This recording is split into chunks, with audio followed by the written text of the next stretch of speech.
Ladies and gentlemen, please join us in welcoming our next session to stage.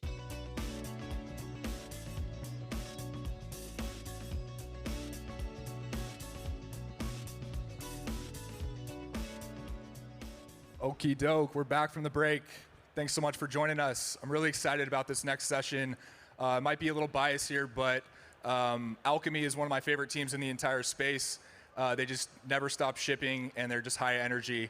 We're going to be joined by the engineering lead, Noam Hurwitz, who's going to be talking about how account abstraction is fueling user growth. Let's give Noam a big round of applause and welcome.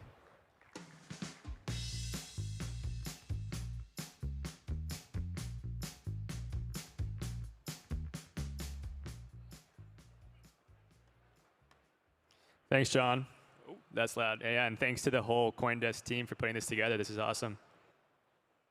So welcome, everyone. The talk is titled Account Abstraction. And the subheader here is how we can minimize crypto's complexities for the next billion users.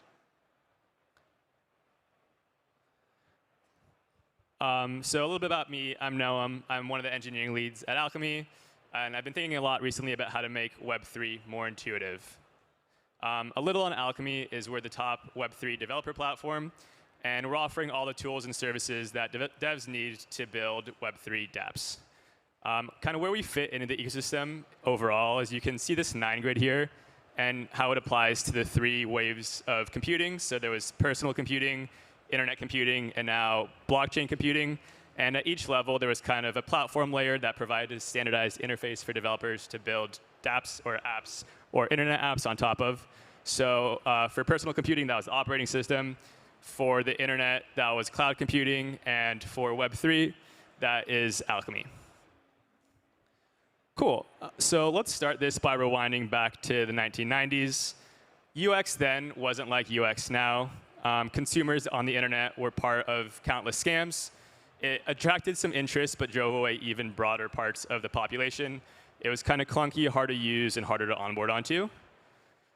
A famous Nobel laureate quoted, "The growth of the internet will slow drastically." This is in the 90s, right before the Cambrian explosion that we saw in the 2000s and 2010s.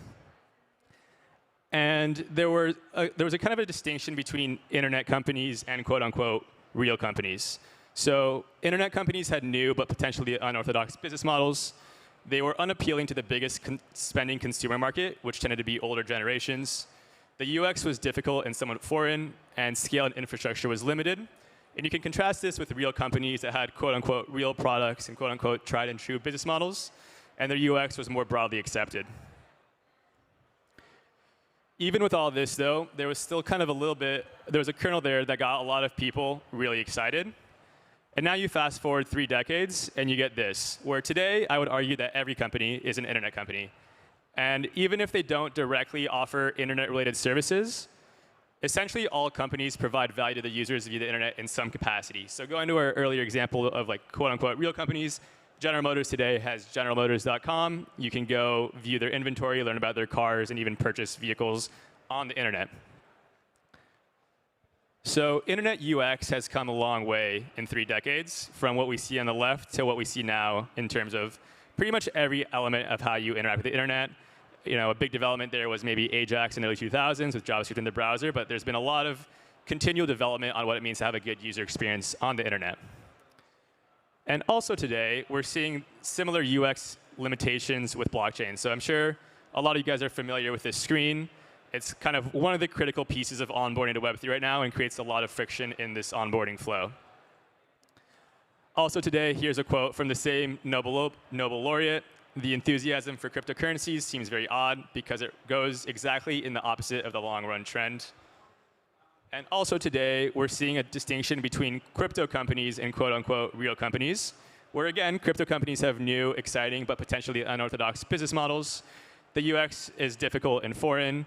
And again, it can be hard to attract attention from the largest spending consumer audience, which again skews towards older generations, as opposed to these quote-unquote real companies where generations grew up and are familiar with these products.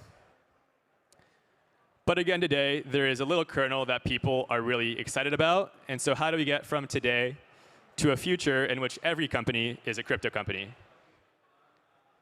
So again, we want to go from what we have now to something that enables a more frictionless UX and allows truly 1 billion people to onboard to crypto. Kind of how do we start moving away from this? And again, I would argue that UX is one of the biggest blockers in all companies becoming crypto companies, and kind of removing that distinction between crypto companies and companies, much like that distinction is removed between internet companies and companies today. So how do we go from the flows on the left to the flows on the right? And maybe to illustrate this, we can go through a small example in the space of music and Web3. So let's suppose I want to create a new playlist, and you guys are generally familiar with this flow. Spotify, it's a great app. I'm making my playlist for Consensus 2023. It's got a lot of bangers. We're all really excited. And I want to kind of build on the on-chain economy, and I want creators to benefit directly from my activities and enjoying their music. So I find my favorite app, and I start onboarding to this, and I go and I install a wallet, and I try to figure out how to get native assets, and I try to figure out how to KYC, and I try to figure out how to swap tokens into the right asset. And at the end of the day, I kind of resign, and I'm like, OK, never mind. I'm going to try this again later. And we've gotten millions of people on Web3, but we haven't gotten billions of people on Web3. And this UX friction is a big reason why. And so how do we start addressing these UX limitations? I think 2 key takeaways here. The first is we can actually solve these UX problems with what's called a smart contract account. And the second is account abstraction enables smart contract account. So let's go specifically into what does this mean. To do so, we'll start by diving into the technical underpinnings of account abstraction, and then we can go over some of the use cases of what that might enable.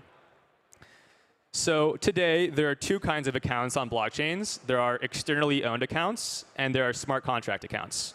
And externally owned accounts are the kinds that you guys are familiar with now in your day-to-day when you're creating a new wallet and getting started on Web3. It means essentially the private key that you create as the account is your entire account. So that account is fully controlled by a single secret key that can never change. If you lose that key, it's game over. If that key gets compromised, it's game over. As opposed to a smart contract account that can have whatever access rules it wants. So in general, it would be great if we could have smart contract accounts instead of EOAs. But an issue here is that at least on Ethereum and on most EVM chains, all blockchain activity must be initiated by an EOA. And you guys might have heard the term native account abstraction. And what that means is there are some newer protocols, especially some of the Ethereum layer 2s like Starknet and ZK Sync, that actually have native account abstraction and don't have this limitation. But on Ethereum, on Arbitrum, on Optimism, on Polygon, and where the biggest developer ecosystem is, all transactions must be initiated by an EOA. OK, so we need to solve the problem. We want contract accounts, but we can only start transactions with EOA. How do we fix this? We can introduce an actor called an executor, and maybe the executor can use their EOA to kick off transactions for you. Great. So the flow looks something like this. There's a user. They want to interact with their smart contract account.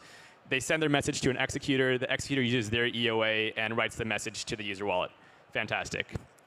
However, in this example, the executor, which has the EOA, is ultimately responsible for gas. And that's kind of a failure mode of the system in that this one actor can't be responsible for the gas of every single user coming through and writing to their accounts.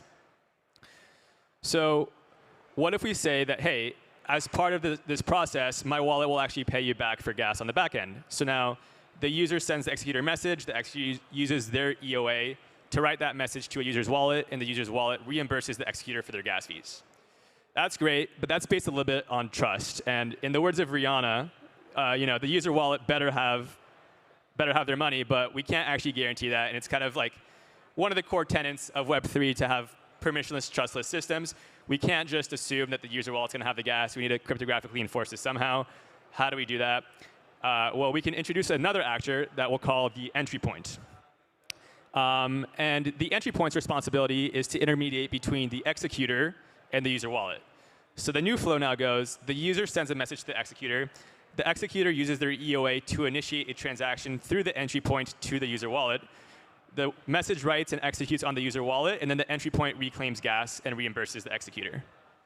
Sweet. So this is kind of a working flow for one user of how they might be able to interact with the smart contract account on Ethereum.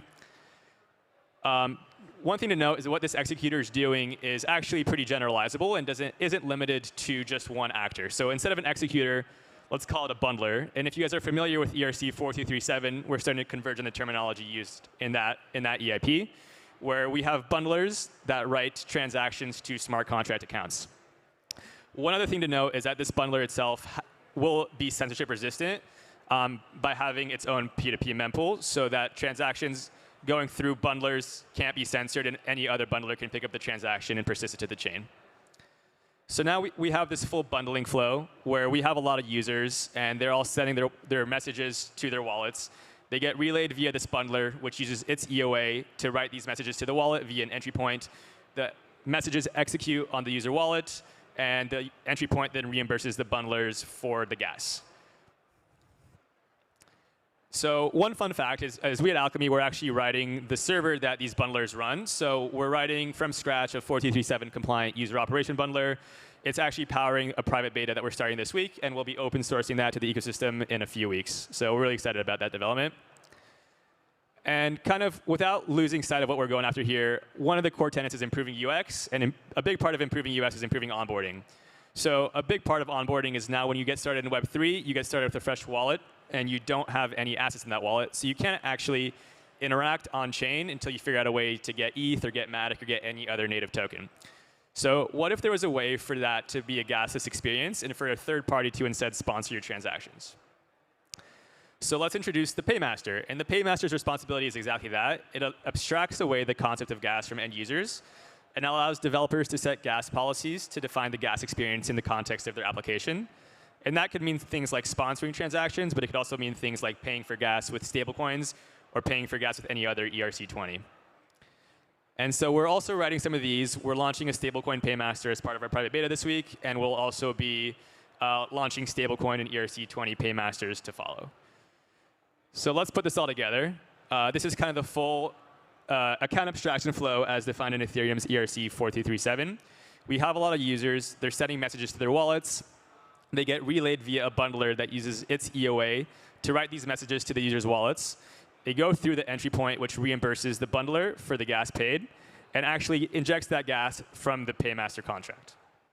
So this is a quick 101 of how account abstraction works technically. But at the end of the day, we're doing a lot of complicated work to get these smart contract accounts. What does this enable? How does this enable us to bring 1 billion people on crypto rails? And the answer to that is like this enables the flows that I demonstrated in the earlier diagram of like the UX that developers and consumers have come to know and love on the internet today. And it actually extends a lot more than this because smart contract accounts are fully programmable, and that means that they're extensible. And there's actually an EIP that we're working with the community here on standardizing the extensible nature of smart contract accounts. But at the core, what this means is that we're moving away from a paradigm where there's one account that fits all applications like we're seeing today. You have an app, you connect your wallet, and you try to figure out how to integrate that app in that wallet. And moving forward, you can actually build accounts that are bespoke built towards the application, with the focus really being on the application and on the account. At the end of the day, for Web3 to succeed, users have to find value in the underlying applications, and they have to have an easy and frictionless way of accessing those applications without the focus being on that account. So in the example of an NFT marketplace, extensibility of a smart contract account might mean providing features like in-app, like account recovery, like a social login, and like a role-scoped signing key so that the signer on the account can only trade NFTs, but it can't rug away all of your ERC20 assets. In the context of a payment process, that in an app account experience might mean cross-chain payments. It might mean login with KYC auth. And it might also mean the user pays no gas or pays for gas with stablecoins. And for the game experience, it might mean that they pay for gas with a native token native to the game. And it also could mean that the user session is created once every 6 hours, so you're not constantly signing transactions for every new transaction you're taking on chain. So those are just a few examples of extensibility you can get with smart contract accounts. But again, they're fully programmable, and it's very early, and we're excited to see a lot of what developers might be building in terms of account plugins. And we're excited to kind of power the paradigm of dApp developers becoming plugin developers for on-chain accounts too. So circling back to our previous example, with account abstraction, you can now create a new playlist and make sure your favorite artists get the direct royalties and benefits without the idiosyncrasies of the experiences that we detailed earlier. So you can have your native Web 2 style login. You can have the account natively embedded in the application, and you can keep the whole experience natively in-app without having to jump out to a third-party wallet. And that kind of brings us back to the title of this talk, Account Abstraction, is that account abstraction enables developers to provide value to their end users while abstracting away the underlying crypto rails. And those are the rails that generally provide a lot of friction in the onboarding and end user experience. And we want to make sure that developers can focus on capturing value in their application and not interfacing with the underlying technologies. And so again, this is kind of the first step in taking us towards the future, where essentially all companies can provide value to their users via crypto rails in some capacity. And we can remove the distinction between what we have today of crypto companies and regular companies, much like we saw with the internet, in that today all companies are internet companies, and that in 20 years, we expect all companies to be crypto companies too. Thanks, guys. Appreciate listening in.